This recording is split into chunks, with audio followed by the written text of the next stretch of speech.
Leasing pipeline has been a real positive. The last few quarters, we've continued to see occupancy increases, new tenants coming online, and we expect that to continue. I'm here today with Michael Weil, President and CEO of New York City REIT. What signs are you seeing that New York City is starting to return to pre-pandemic levels of activity? We're starting to see a lot of very important indicators of that return. First of all, we never question the relevance of New York City. It is a world-class city, and the financial institutions come through New York City. But when we look deeper and we start to see things like key fob readings, when we see traffic coming into the city, whether it's from Connecticut, from New Jersey, whether it's at the airports or train stations, it's going to be back. It's coming back. There will be a new reality of how we use our office space, but there's not a doubt out there that we will be back in New York. Can you discuss New York City REIT's rent collection levels and leasing activity? So, two very important aspects, not necessarily related. So from a rent collection, we worked very hard through the pandemic. We stayed in touch with our tenants, and we've been able to get our rent collection to 100% or near 100% over the last 3 quarters, and we expect that to continue.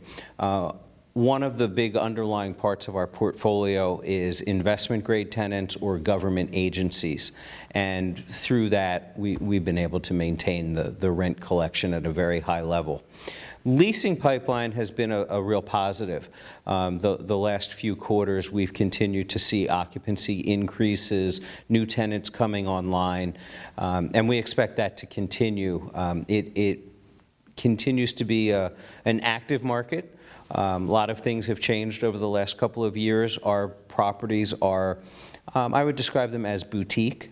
So the tenants that are in our buildings want to be in the buildings. Their industries are kind of in that sub-market where we are in Manhattan. So we continue to see great activity. What are some of the key characteristics of the assets in your portfolio? Well, first of all, the biggest characteristic is we're Manhattan focused. So as a New York City REIT, this is where we want to be. The barriers to entry to build properties in New York is obviously limited by the fact that it's an island.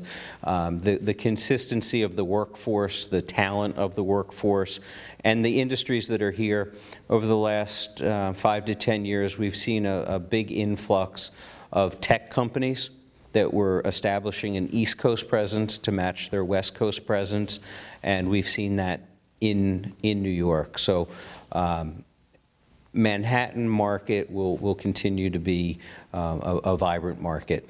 And then we very strategically pick the submarkets where we see activity, whether it is on the west side or south of Times Square, where these pockets remain very strong and where tenants want to be located. So it just continues to be a strategic portfolio.